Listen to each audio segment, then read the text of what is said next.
ambient here deals with how the ambient light affects this layer. So right now I don't have an ambient light on, but I created one for this parameter here. So I'm going to turn it on, and as you see, it's going to blow out that layer. It's going to make it really bright. Now maybe I don't want the ambient layer or ambient light to affect that layer as much, but I wanted to stay on the background layer how much it is. I can take down this ambient on this layer itself,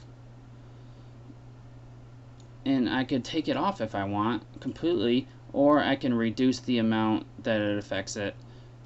So that's how this parameter for ambient works. Now I'm going to turn that off, and if I try to move around the slider when there's no ambient light on, it does nothing. So it only works when there's ambient there. Now when you have a layer, it has both diffuse lighting and specular lighting, and these both combined together help illuminate the layer. So if I turn this to 0, the specular intensity will still help illuminate the layer. If I turn that to both of them to 0, it's not going to be illuminated at all. And diffuse is mainly how much light is allowed in from the light, obviously. And if I turn that to 0 and I turn the specular intensity, specular is the hot spots, or almost like the reflections. So that's what specular intensity looks like at 100%. And you want to use like a combination of these to get a look that you're really looking at. So 50 and 50 is their default setting, and you can mess with them individually to get some cool looking lighting effects and to fine-tune it the way you want to. The specular shininess deals with the specular intensity here, and it's mainly used for, when things are metallic. So when you have something that's like shiny, like metal, it's going to have a smaller hot spot for this specular intensity. So I'm going to turn this intensity all the way up to 100 so we can demonstrate this. And here is the hot spot that's going on our image here. Now that seems like it may be a little too big, but we want the specular intensity to still be at 100. The specular shininess increases or decreases the fall off of this hot spot here. So if I increase this, now we have the hot spot being decreased and put more into a condensed area.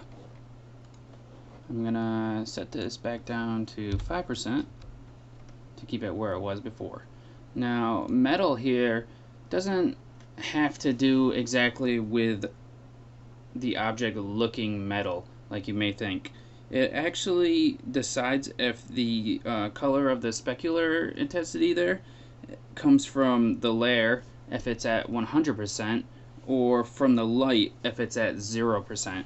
So if I put this down to 0, you can see that the specular lighting is going to come from the light, and the light that we have is a completely white light. So if I change the color of this light, now the lighting and the metal that we turned down to 0 is going to be the color of the light. Let me change it to a different color to probably illustrate this a little better. Not the same color of what I had. So there we go. Now, whoops. Now if I come down into here and change it to 100 again, now the specular lighting is going to come from the object, the color of the object. So those are the all the material options covered in depth here, and how to use them.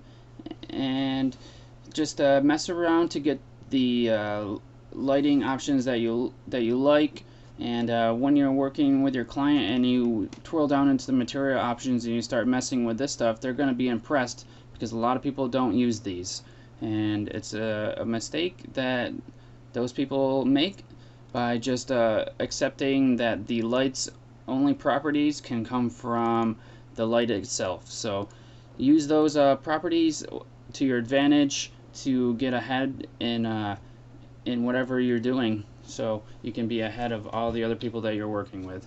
So thank you for watching the tutorial, and have a good one, everybody. Thanks for watching again.